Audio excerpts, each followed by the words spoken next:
Hello, FJ family. Welcome home and thank you for joining our online service. Ibadah kami selalu dimulai jam 9 setiap minggunya, jadi pastikan Anda subscribe ke YouTube channel kami dan nyalakan notifikasinya agar Anda tidak ketinggalan. IFGF adalah gereja yang berpusat pada pemuritan. Our mission is to help people to connect with God and make disciples. IFGF memiliki berbagai discipleship center di sekitar wilayah Jabodetabek. Untuk wilayah Jakarta, ada di Balai Sarbini Lipomong Nusantara, untuk Tangerang di Domo Harvest Lipo Karawaci, dan beberapa lokasi lainnya di wilayah Bogor, Bekasi, Cilincing, dan juga Perumnas. Untuk Anda yang menyaksikan secara online, kami memiliki komunitas sel yang diadakan secara online bernama I Care. Jika Anda sedang mencari ruang atau komunitas berbagi pengalaman hidup dan mendalami iman, I Care is the perfect place for you. Informasi lebih lengkap tersedia di link tree pada deskripsi kolom YouTube IFGF Jakarta atau di bio Instagram kami @IFGF Jakarta. Bagi Anda yang mau memberikan persembahan, berikut adalah panduan untuk memberikan. Berikut juga QR Code yang langsung terhubung kepada rekening gereja kami. Semoga firman Tuhan hari ini dapat menjadi berkat dan menguatkan setiap langkah Anda. God bless you. Hari ini adalah Generation Day. Saya percaya bahwa setiap daripada kita semua hari ini dilayani oleh generasi demi generasi. Saya sangat bersyukur bahwa saya berada di dalam sebuah gereja yang benar-benar memikirkan generasi itu seperti apa. Mungkin ada Pastor Andi di sini, saya izin untuk mengatakan bahwa this church, we are not using people to build the ministry, but we using the ministry to build the people. Dan saya percaya hari ini Bapak Ibu Saudara sekalian, dan welcome to setiap daripada jemaat-jemaat kita yang menyaksikan juga secara online. Saya percaya hari ini adalah hari yang baik. Jadi kita akan sama-sama get something hari ini. Are you guys ready? Are you guys ready for the word? Oke, jangan lupa mencatat. Kenapa Adam jatuh dalam dosa? Karena dia lupa mencatat. Oke, bercanda, just kidding. Oke, kita membuka bulan ini dengan sebuah tema, yaitu adalah Get Change. Saya percaya tema ini adalah tema yang menarik bagi setiap kita semuanya. Get change, berubah. Ya, kita percaya bahwa setiap kehidupan kita perlu senantiasa siap untuk diubahkan. Dan kita diingatkan bahwa terdapat dua pilihan. Oleh apa kita akan diubahkan? Oleh apa kita memilih untuk diubahkan? Oleh keadaan hidupkah? The school of hard knocks. Segala sesuatu realita dalam kehidupan kita yang tidak menyenangkan. Atau kita memilih untuk kita sama-sama diubahkan oleh firman Tuhan. School of the word. Oleh firman Tuhan. Tentu saja Tuhan ingin kita tidak hanya sembarangan berubah Bapak Ibu Saudara sekalian. Tuhan inginkan kita untuk berubah berdasarkan biblical value. Bahkan kita juga diingatkan di Roma 12 ayat 2. Janganlah kamu menjadi serupa dengan dunia ini, tetapi berubahlah oleh pembaharuan budimu. Dari tema ini saya juga diingatkan bahwa sepinter-pinternya ya, kita sebagai manusia, kita tuh terbatas Bapak Ibu Saudara. Rencana kita, keinginannya kita, agenda kita terbatas. Namun apa yang Tuhan rencanakan dalam kehidupan kita jauh lebih besar. Jauh lebih dahsyat daripada apa yang kita pikirkan, dari apa yang kita doakan. Ada amin? So getting ready. Setiap daripada kita siap, agenda kita siap untuk diubahkan. Sehingga kita tidak mengutamakan untuk merealisasikan rencana kita, tetapi mengenal bagaimana Tuhan mau menyatakan kebesarannya. Change our agenda to seek the unchanging God. Kalau kita membaca kitab 1 Samuel 4 sampai dengan 6, bangsa Israel itu sedang mengalami banyak perubahan. 1 Samuel 4, orang Israel terkalahkan. Karena mereka membawa tabut perjanjian, mereka menganggap itu sebagai jimat. Bangsa Israel terkalahkan. Kemudian tabut perjanjian dirampas. Kemudian di 1 Samuel ke-5, bangsa Filistin yang mengira bahwa ketika tabut perjanjian dirampas, kemenangan akan terjadi dalam kehidupan mereka. Tetapi orang Filistin tertekan pada saat itu. Dan kemudian 1 Samuel 6, tabut perjanjian itu dikembalikan. Di balik semua dari apa yang kita bicarakan selama 1 bulan ini, kita tahu bahwa get change, berubah, itu tidak sederhana. Setuju Bapak Ibu? Get change tidaklah menjadi momen yang mudah dan nyaman. Karena perubahan yang kita perlukan itu seringkali tidak nyaman dan sulit. the change we needed the most are usually the most uncomfortable moment. Kenapa seperti itu ya? Hold on. Saya ada di sini bukan karena saya sudah tidak perlu berubah. Tapi seiring berjalan waktu, saya terus diubahkan juga. So we are on the same boat. Kita berada di satu kapal yang sama. Dan saya juga merasakan bahwa perubahan itu seringkali tidak nyaman dan sulit. Change might be messy. Perubahan itu seringkali berantakan Bapak Ibu. Segala sesuatu yang mungkin sudah menjadi kebiasaan kita, sudut pandang kita, prinsip kita, harus kita ubah. Mau tidak mau bongkar kembali dari kebiasaan sudut pandang yang tidak benar. Mau tidak mau harus kita bongkar lagi, kita bangun lagi. Change might be tiring. Capek Bapak Ibu, benar ya? Perubahan itu capek ya. Perubahan itu seringkali melelahkan karena perubahan itu terjadi. Tapi tanpa disadari bahwa kehidupan kita dari awal kita lahir di dunia ini, perubahan itu terjadi sampai dengan kita tua. Dari TK, masuk ke sekolah, selesai SMA, kita perlu siap-siap memikirkan kita akan kuliah di mana. Setelah selesai kuliah kita mulai memikirkan bekerja di mana, mulai apply pekerjaan. Setelah bekerja, mencari pasangan, ya, mencari pasangan, persiapan nikah, gitu ya. Kemudian berkeluarga, memiliki anak, sampai seterusnya sampai dengan kita tua. Perubahan itu terus terjadi, adjustment itu terus terjadi. And change might be hurtful. Perubahan itu mungkin sakit. Perubahan itu juga seringkali menyakitkan apabila kalau kita mempunyai sebuah prinsip yang kita pegang, tapi karena setelah kita masuk ke dalam school of the word, kita perlu siap-siap untuk menerima kebenaran demi kebenaran sehingga ada perubahan-perubahan secara pola pikir, prinsip, sesuai dengan value daripada firman Tuhan. Change might be hard because it needs sacrifice. Baik perubahan yang besar maupun kecil yang kita perlukan, perubahan itu sering sekali membutuhkan pengorbanan. Apa yang kita korbankan? Yang kita korbankan adalah kenyamanannya kita seringkali. Tapi perubahan itu mau tidak mau harus kita jalani Bapak Ibu. Apabila kita mau menjadi lebih baik daripada diri kita yang kemarin, sehingga kita masuk ke dalam sebuah proses perjalanan untuk diubahkan oleh Tuhan. Bahkan terkadang kita nggak menyadari bahwa kita berada di dalam perjalanan perubahan yang sudah direncanakan Tuhan bagi kita. Dan proses perjalanan perubahan ini juga tanpa disadari dialami oleh bangsa Israel. Yang dimana sama-sama kita ketahui bahwa bangsa Israel dibawa keluar dari tanah Mesir menuju tanah perjanjian yaitu tanah Kanaan. Karena Allah mendengarkan seruan mereka. Tapi tunggu dulu. Tuhan membawa keluar nggak secepat itu. Benar ya? Berapa lama Bapak Ibu? 40 tahun ya. Lama banget. 40 tahun itu nggak singkat. 40 tahun itu nggak singkat. Kenapa? Karena Allah kita tahu bahwa mereka itu tidak siap untuk menerima berkat yang sebesar itu. Kita sama-sama buka firman Tuhan kita di Keluaran 13 ayat 17 sampai dengan 18. Setelah Firaun membiarkan bangsa itu pergi, Allah tidak menuntun mereka melalui jalan ke negeri orang Filistin. Walaupun jalan ini yang paling dekat. Ada shortcut Bapak Ibu. Ada shortcut. Tapi Tuhan tidak menuntun bangsa Israel keluar melalui shortcut. Kenapa? Firman Allah mengatakan jangan-jangan bangsa itu menyesal apabila mereka menghadapi peperangan. Sehingga mereka kembali ke Mesir. Kalau di terjemahan bahasa Inggrisnya, they might change their minds and return to Egypt. Bangsa Israel mungkin akan berubah pikiran karena tidak siap menghadapi setiap daripada perubahan, kesulitan, kesusahan yang akan mereka hadapi ke depannya. Sehingga mereka berpikir, aduh mending balik ke Mesir aja deh. Daripada kita keluar susah-susah. Kemudian ujung-ujungnya kita menderita, ya udah kita di Mesir aja deh. Ayat 18, tetapi Allah menuntun bangsa itu berputar melalui jalan di padang gurun menuju laut Teberau. Dengan siap sedia berperang, berjalanlah orang Israel dari tanah Mesir. Karena Allah tahu bahwa bangsa Israel tidak siap, tapi tidak dibiarkan.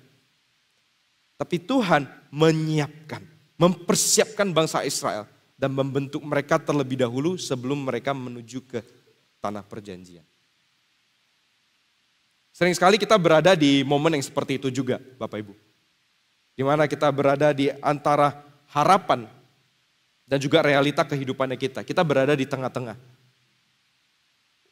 Udah kelihatan sedikit cahaya harapan Tuhan melalui kehidupannya kita.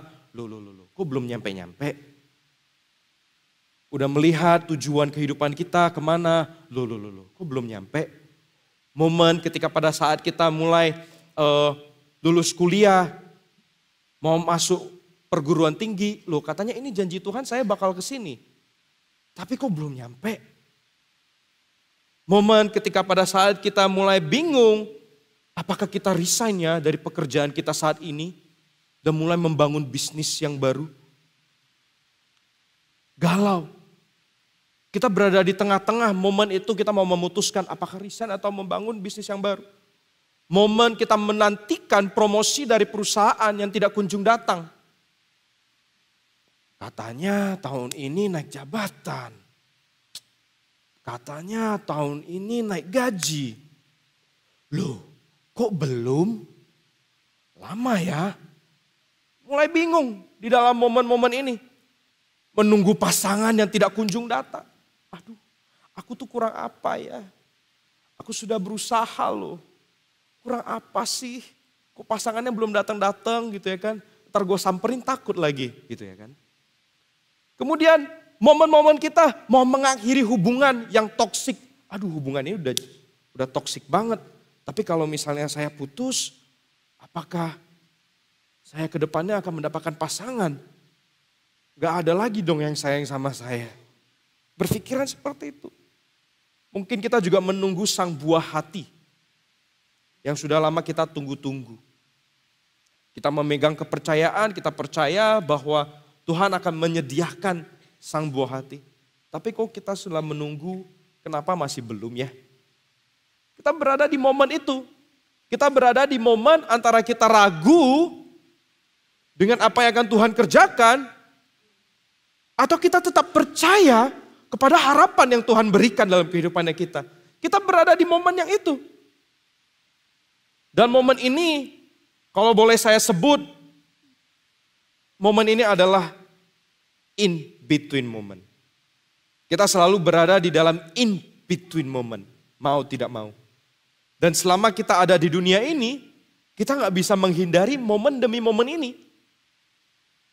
Mungkin ada di antara kita di sini, termasuk saya, memikirkan, boleh gak sih gak usah lama-lama di in between moment ini. Kalau boleh langsung aja janji Tuhan itu apa, ya udah kita langsung nyampe sana aja. Kenapa sih kita harus ada di momen ini? Disuruh nunggu terus, sampai kapan? Kalau ada di antara kita semua di sini yang memiliki pemikiran seperti itu sama seperti saya mulai berpikir lagi. Kayaknya kita perlu slow down a bit. Mungkin kita sebut ini sebagai masa penantian akan janji Tuhan yang belum dikenapi. Kita menanti-nantikan apa yang Tuhan lakukan dalam kehidupan kita. Dan yang bisa kita lakukan hanyalah menunggu. Yuk kita renungkan sama-sama. Apa itu in between moment? Kalau boleh saya definisikan. In between moment ini itu bukan masa penantian. Bukan masa kita menunggu. Ya, mungkin ini yang disebut sebagai masa pembentukan. And in between moment is not a moment of waiting, but a moment of shaping. Setiap kita dibentuk, Bapak Ibu Saudara sekalian.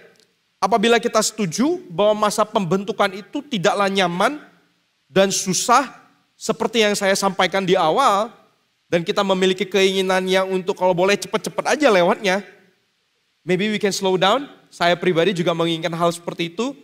Tapi in between moment yang saat ini sedang kita jalankan, itu rasanya deg-degan. Dan kita renungkan kembali bahwa every in between moment itu diperlukan. Setiap daripada momen-momen yang membuat kita deg-degan, itu terkadang diperlukan. Momen ketika pada saat kita melihat memiliki jarak antara realitas saat ini dengan harapan yang ada, itu diperlukan. Kenapa diperlukan? Setiap masa pembentukan yang Tuhan lakukan itu diperlukan untuk apa? Yang pastinya untuk membentuk karakter, iman, dan cara bagaimana kita melihat melalui sudut pandang daripada firman Tuhan. Diperlukan untuk kita agar karakter dan iman kita itu dibentuk seiring berjalan waktu.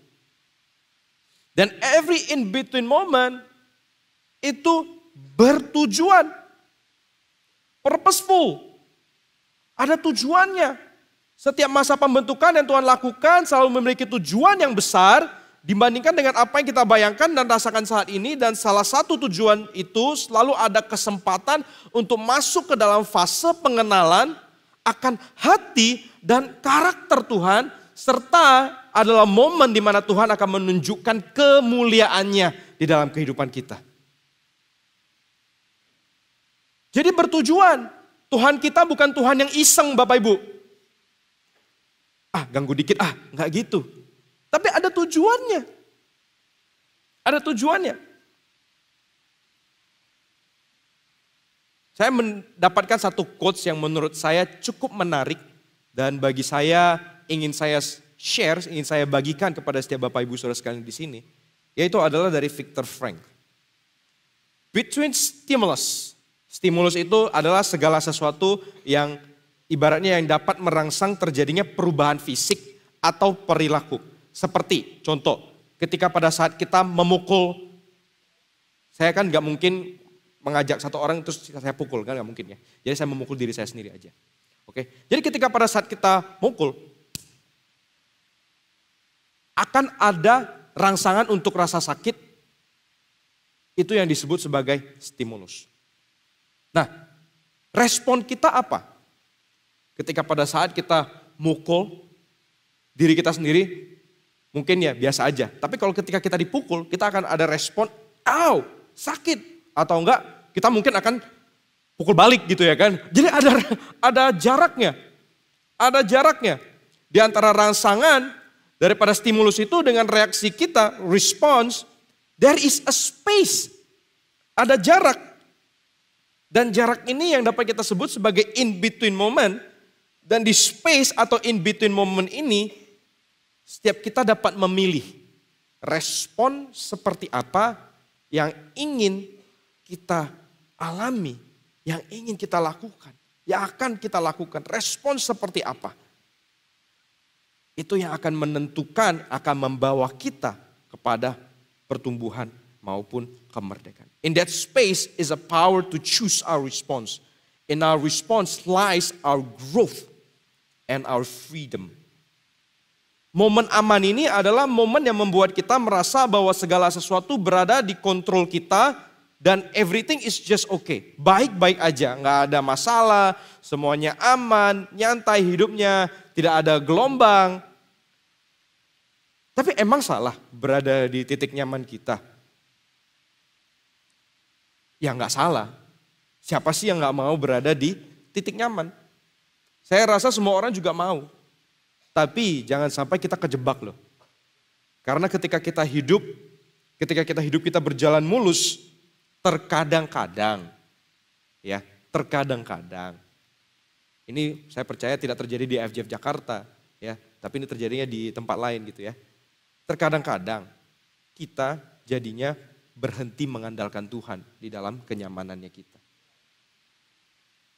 Namun kekuatan kita sendiri. Tapi Tuhan rindu untuk membawa kita keluar dari titik nyaman kita untuk mengajarkan sesuatu kepada kita. We often feel safe in our routine, but it limits our faith in God. Segala sesuatu aman, ya udah, tidak perlu mengaktifkan iman kita. Seringkali kita tanpa sadari kita berada di momen seperti itu, berada di jebakan itu, sehingga kita tidak start to grow. Untuk bertumbuh. Dan respon kita di dalam berbagai in between moment kita selalu membawa kita ke titik nyaman, namun kerap membawa kita kepada perjalanan iman di mana setiap daripada kehidupan kita akan dibentuk oleh Tuhan.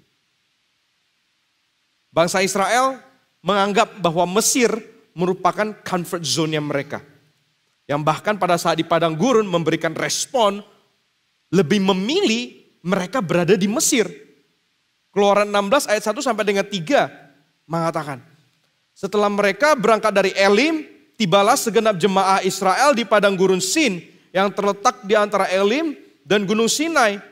Pada hari yang ke-15 bulan yang kedua, sejak mereka keluar dari tanah Mesir, di padang gurun itu bersungut-sungutlah segenap jemaah Israel kepada Musa dan Harun. Dan berkata kepada mereka, kalau kami mati tadinya di tanah Mesir oleh tangan Tuhan ketika kami duduk menghadapi kuali berisi daging dan makan roti sampai kenyang. Sebab kamu membawa kami keluar ke padang gurun ini untuk membunuh seluruh jemaah ini dengan kelaparan. Bangsa Israel tanpa mereka sadari, mereka berespon seperti itu, mereka mungkin lupa kali ya. Ketika pada saat mereka ada di Mesir, status mereka itu adalah budak. Tapi ketika mereka keluar dari Mesir, status mereka adalah orang yang merdeka. Tapi mereka membandingkan kemerdekaan mereka dengan daging. Waduh, kalau boleh saya katakan ya, melihat bangsa Israel, momen-momen gini udah dibawa keluar dari perbudakan, masih sungut-sungut, minta daging, gak tahu diri. Mereka membandingkan daging dan roti dengan kemerdekaannya mereka. Emang worth it?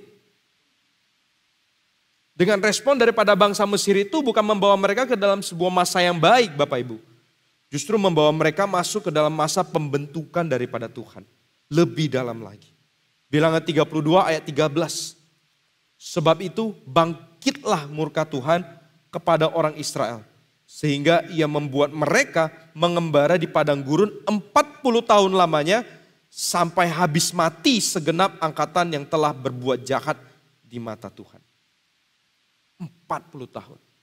Respon daripada respon bangsa Israel membawa mereka perjalanan lebih panjang lagi.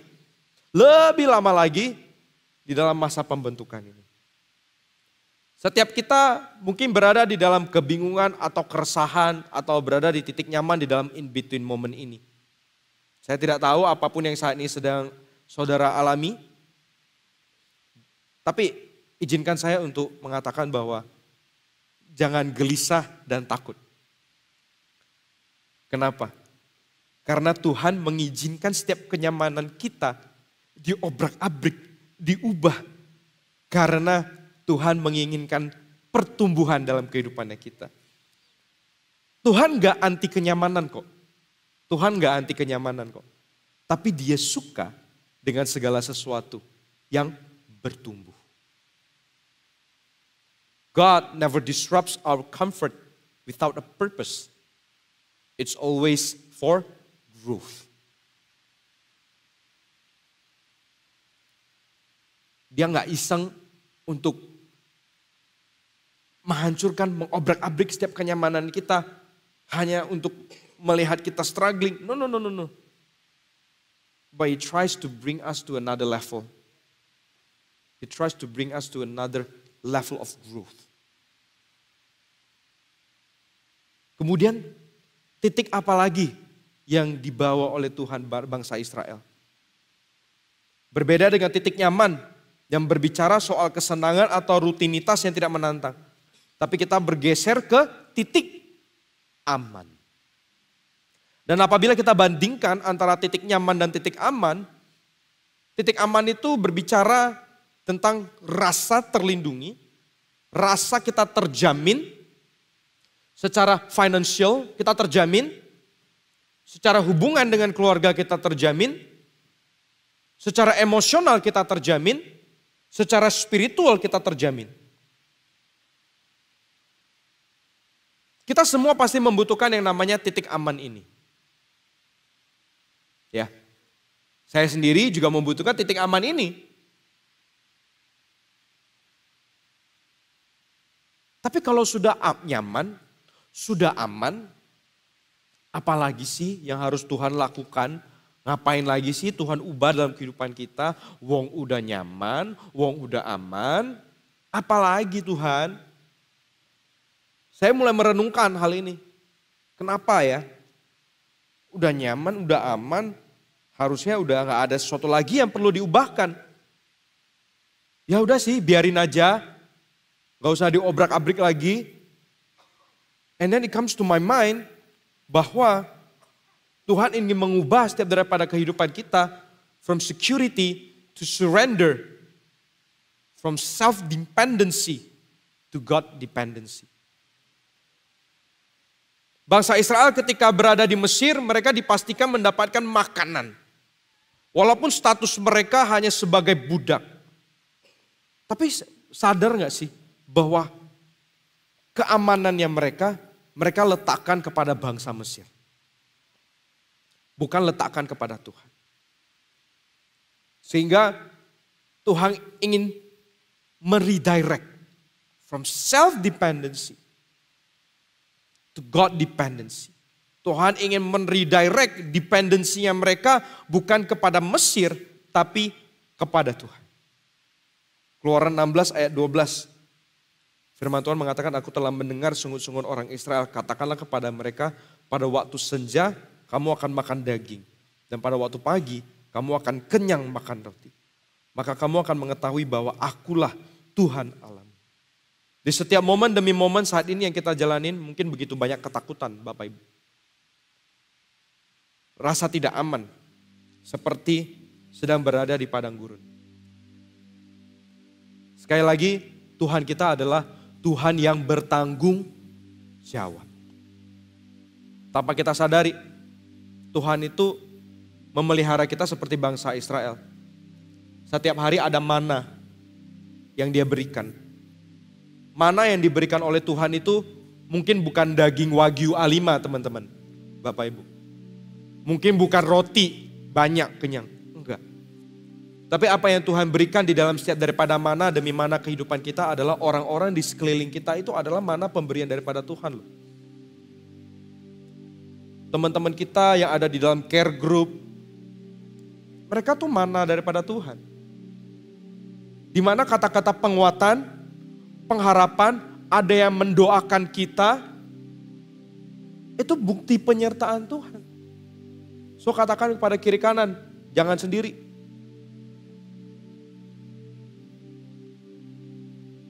Karena orang-orang di sekitar kita adalah mana daripada Tuhan.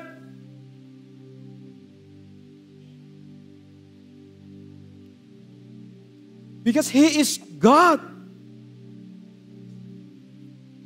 Setiap rasa aman kita tidak kita letakkan kepada kepercayaan diri kita, kepada skill kita, kepada kekayaan kita, tapi kepercayaan diri kita letakkan kepada Tuhan.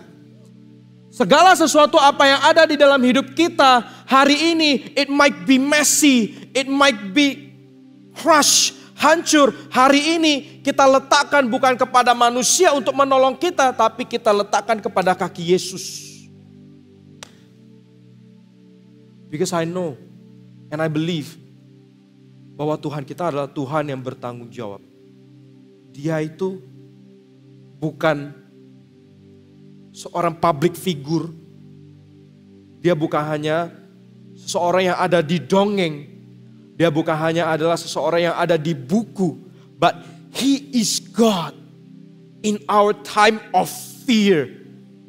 Di mana kita losing our control. Setiap kita ketika kita berada di dalam suatu kondisi, semuanya itu kok kayaknya lose control ya. Aduh kok kayaknya gak dikendalikan ya. Come on, He is God. Mungkin pada saat itu Tuhan sedang ingin mengubahkan kehidupan kita. Bukan kita yang berada di driving seat, tapi biarkan Tuhan yang ada di driving seat. He is God in our time of waiting. Tanpa adanya clear answer, tanpa adanya jawaban yang jelas. Apapun yang saat ini sedang kita doakan, belum kita terima dengan jawaban yang jelas daripada Tuhan, mungkin kita diingatkan untuk tetap berpegang pada janji Tuhan. Because our God is always on time.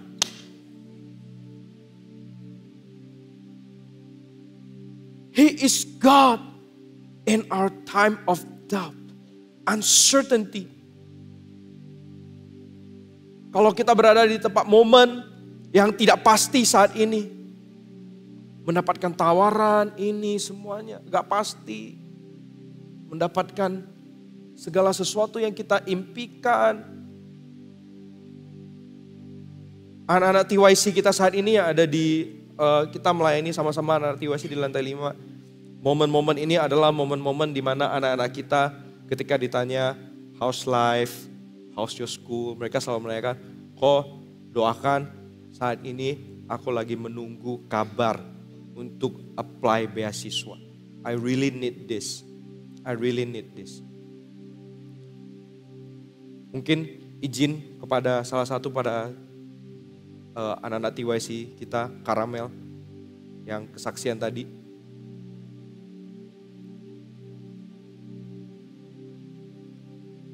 Mungkin boleh cerita sedikit ya Karamel ya.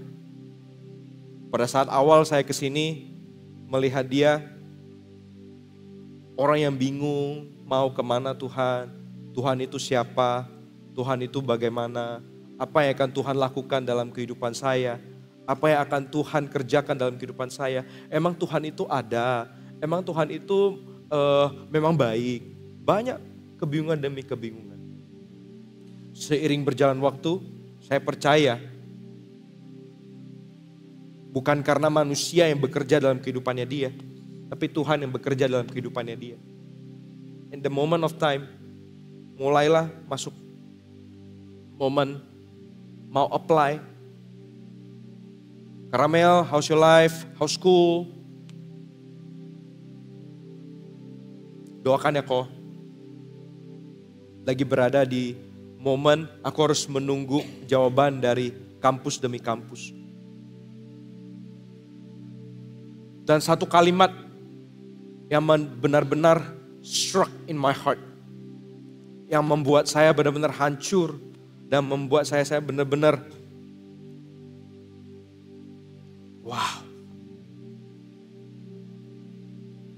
What if in this moment, this in between moment, kamu tahu bahwa kamu diberikan janji untuk suatu hal yang besar, tapi di realitas saat ini kamu sedang galau dan gak kuat.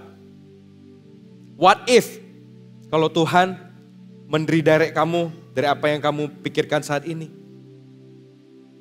One sentence yang dia katakan kepada saya dan saya ingin share kepada Bapak Ibu Saudara sekalian bahwa generasi kita adalah generasi milik Tuhan. Dia mengatakan bahwa it's okay kok. Walaupun kedepannya saya tidak mendapatkan apa yang menjadi impianku. Yang penting in this in between moment I know who is my God.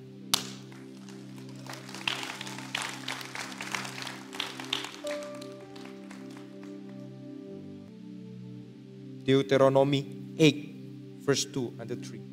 Remember how the Lord your God led you all the way in the wilderness these 40 years to humble and test you in order to know what is in your heart. Remember.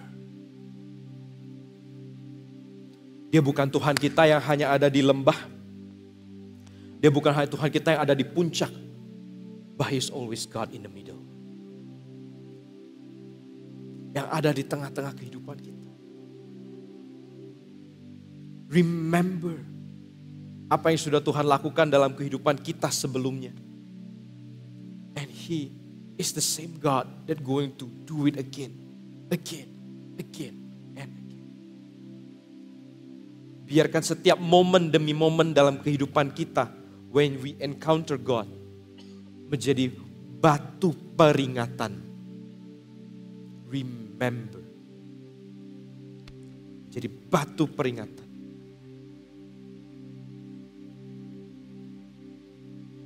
Saya bisa ajak setiap daripada jemaat kita semua hari ini tuh bisa bangkit berdiri.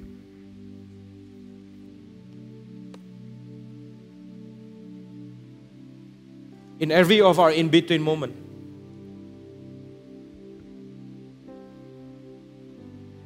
saya percaya ada maksud yang sangat besar dalam kehidupan daripada kita semua di sini. Mungkin hari ini kita berada di dalam kebingungan.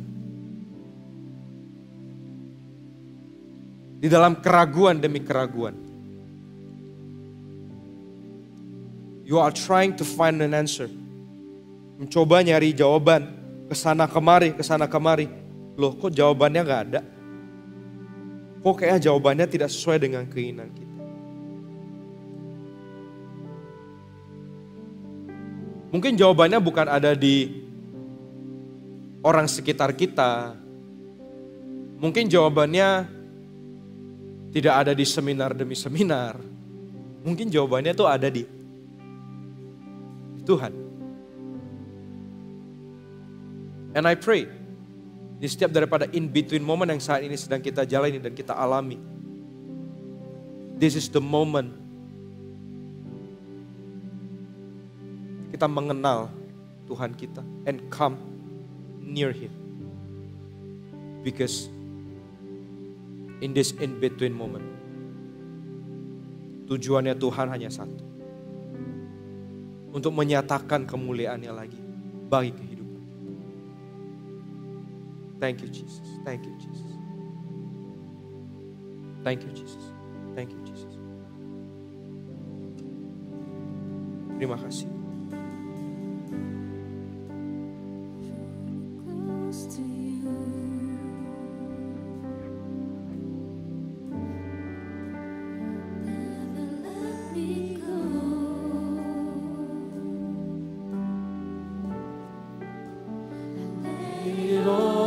Down again.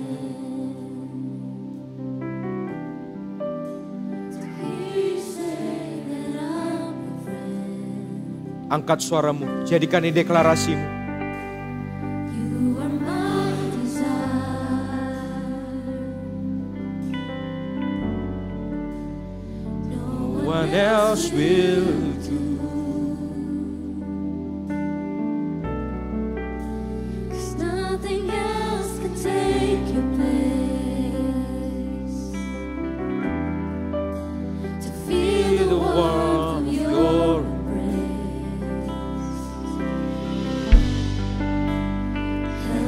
Find a way, bring me back to your own.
Bapak Surgawi, hamba berdoa hari ini ya Tuhan, untuk setiap daripada jemaat-Mu di tempat ini Tuhan. Mungkin setiap daripada kita saat ini berada di satu momen kita bingung. Kita berada di dalam momen keraguannya kita. But God is here. He is here. He is here to have a communion with you. Have communion with us. And this moment, jangan takut Bapak Ibu. Karena Tuhan kita bukan Tuhan yang meninggalkan, tapi Tuhan yang menyertai kehidupan kita. In every moment. In this moment, I pray, berdoa, bahwa Tuhan akan mengubahkan setiap daripada kehidupan kita. Segala sesuatu yang messy, God will turn into a message. From every test that we are experiencing right now, that test will become a testimony. Sehingga Tuhan akan dinyatakan dan dimuliakan dalam kehidupan kita semua. Bapak Surgawi berdoa, setiap daripada jemaat-Mu di tempat ini, I speak strength, I speak peace, and I speak life in Jesus' mighty name.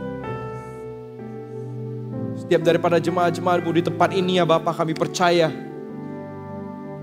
kehidupan kita aman dalam tangan Tuhan. Dan Tuhan tidak memalingkan wajahnya dari kita, tapi Dia melihat setiap daripada kehidupan kita hari ini. Thank you Jesus. Terima kasih Tuhan. Terima kasih Tuhan. Terima kasih Tuhan. Mari jemaat Tuhan yang siap untuk menerima berkat Tuhan, kita sama-sama angkat tangan kita. Kita selesaikan ibadah kita. May the Lord bless you, keep you, and may His face shine upon you. Berdoa bagi setiap daripada anak-anak-Mu di tempat ini ya Bapa. Setiap daripada jemaat-jemaat-Mu di tempat ini, begitu juga hamba-Mu ya Bapa di tempat ini Tuhan. Tuhan kami berdoa ya Bapa, akan ada kuasa Roh Kudus-Mu yang akan terus berbicara kepada setiap daripada anak-anak-Mu di tempat ini. Hamba-Mu telah berhenti berbicara, tapi kami percaya Roh Kudus-Mu akan terus berbicara dalam kehidupannya kami semua di tempat ini ya Bapa. Bapak Surgawi, aku berdoa Kau yang akan memberkati ya Bapa setiap daripada anak-anak-Mu di tempat ini. Kami percaya Tuhan setiap daripada berkat akan melimpah-limpah, sehingga akan dapat memberkati orang lain ya Bapa. Kami percaya Tuhan hari ini ya Tuhan akan ada sukacita, damai sejahtera yang akan senantiasa bersama-sama dengan jemaat-Mu di tempat ini. Thank you Jesus. In Jesus mighty name we pray. Amen. Happy Sunday. God bless you and enjoy your eye care. Terima kasih telah mengikuti IFJF Jakarta Online Service. Sampai bertemu lagi minggu depan IFJF Family. Jika Anda ada yang butuh layanan doa, silakan klik tombol prayer request di Linktree untuk mengisi form dan tim pastoral kami akan mendoakannya bagi Anda. Have a blessed day church and God bless you.